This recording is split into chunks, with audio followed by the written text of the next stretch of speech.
तो पाकिस्तान में क्या हो रहा है आप देख लीजिए।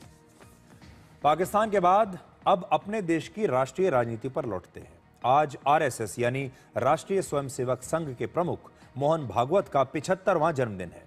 इस मौके पर प्रधानमंत्री मोदी ने देश के राष्ट्रीय अखबारों में एक लेख लिखा है और इस लेख की पूरे देश में बड़ी चर्चा हो रही है। यह लेख मोहन भागवत पर है और प्रधानमंत्री मोदी ने लिखा है कि संघ की 100 साल की यात्रा में मोहन भागवत का कार्यकाल सर्वाधिक परिवर्तन का कालखंड माना जाएगा। उन्होंने लिखा है कि मोहन भागवत मृदुभाषी हैं, उनमें सुनने की अद्भुत क्षमता है जो उनके दृष्टिकोण को गहराई देती है और उनके व्यक्तित्व और नेतृत्व में संवेदनशीलता और गरिमा लाती है। प्रधानमंत्री ने लिखा है कि आरएसएस एक अक्षय वट की तरह है जो राष्ट्रीय संस्कृति और चेतना को ऊर्जा देता है, मतलब ताकत देता है। और आखिर में उन्होंने लिखा है कि हमारे पास मोहन भागवत जैसे दूरदर्शी और परिश्रमी सरसंघ चालक हैं जो इस समय संगठन का नेतृत्व कर रहे हैं। आज पूरे देश की राजनीति में इस लेख की बड़ी चर्चा हो रही है और यह लेख सिर्फ जन्मदिन की बधाई नहीं है, यह लेख एक इशारा है। यह लेख इशारा करता है, यह इशारा है कि बीजेपी और आरएसएस के संबंध आज भी अटल हैं। इन संबंधों में दरार की कोई गुंजाइश नहीं।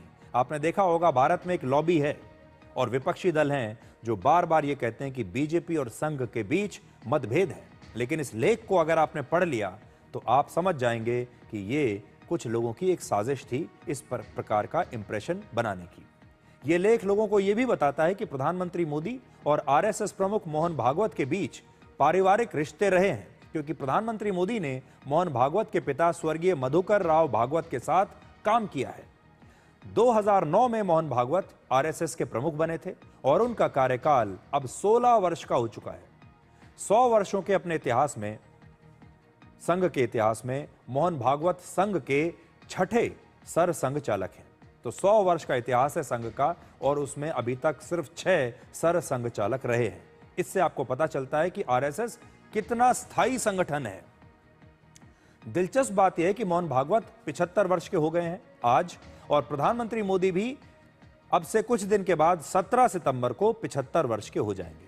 और इस लेख से यह भी पता चलता है कि प्रधानमंत्री मोदी और मोहन भागवत के बीच राष्ट्र निर्माण को लेकर एक जबरदस्त वैचारिक समन्वय है। उनके विचार एक जैसे हैं और आने वाले दिनों में आरएसएस और बीजेपी का यह संबंध ऐसे ही मजबूती से चलता रहेगा।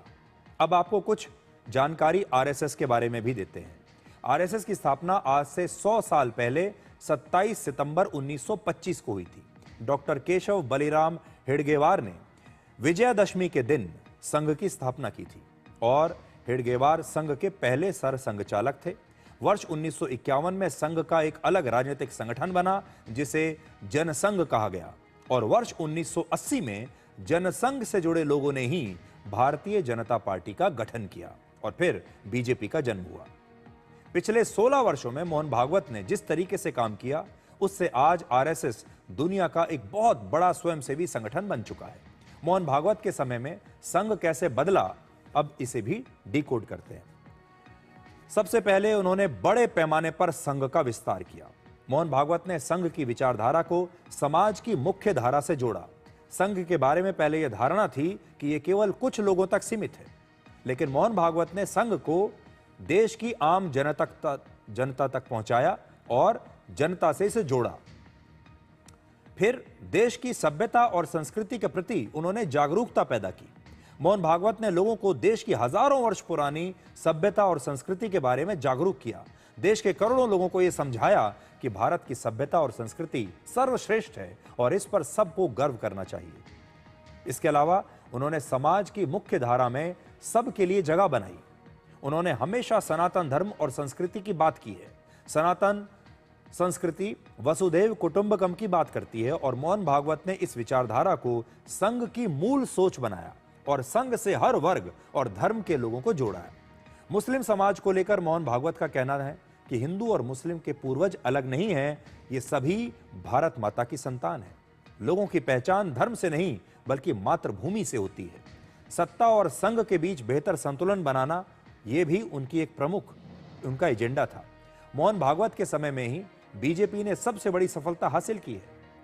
बीजेपी की लगातार तीसरी बार केंद्र में सरकार बनी। 3 एक के बाद एक चुनाव बीजेपी ने जीते हैं और यह सब कुछ मोहन भागवत के रहते हुए हुआ है। अभी देश के 21 राज्यों में एनडीए की सरकारें चल रही हैं और प्रधानमंत्री मोदी लगातार 3 बार लोकसभा चुनाव जीतकर तीसरी बार प्रधानमंत्री बने हैं। मोहन भागवत ने देश के मुद्दों पर हमेशा संघ की विचारधारा के बारे में लोगों को ठीक से जागरूक किया है। जैसे मोहन भागवत का कहना है कि अंग्रेजी भाषा सीखने में कोई बुराई नहीं है। पहले लोगों को लगता था कि शायद संघ अंग्रेजी भाषा के खिलाफ है, लेकिन उन्होंने इस मिथ्या को दूर किया और कहा कि भाषा से लड़ाई नहीं है, सबको अंग्रेजी भाषा सीखनी चाहिए, लेकिन हिंदी पर भी गर्व करना चाहिए। वर्ष 2016 में मोहन भागवत के समय में ही आरएसएस की यूनिफॉर्म को बदला गया। 91 साल के बाद पहली बार आरएसएस की यूनिफॉर्म हाफ पैंट से बदलकर फुल पैंट हो गई। अब एक और दिलचस्प जानकारी आपको देते हैं आरएसएस के बारे में। वर्ष 1962 में जब भारत और चीन का युद्ध चल रहा था, तब आरएसएस के स्वयंसेवकों ने भारतीय सेना की बहुत मदद की थी। आरएसएस की सेवा से प्रभावित होकर तत्कालीन प्रधानमंत्री जवाहरलाल नेहरू ने 1963 की गणतंत्र दिवस की परेड में संघ को आमंत्रित किया था और उस समय 3000 स्वयंसेवकों ने 26 जनवरी के दिन गणतंत्र दिवस की परेड में हिस्सा भी लिया था। अभी तक हमने आपको वर्तमान की खबरें दिखाई, आज की खबरें दिखाई।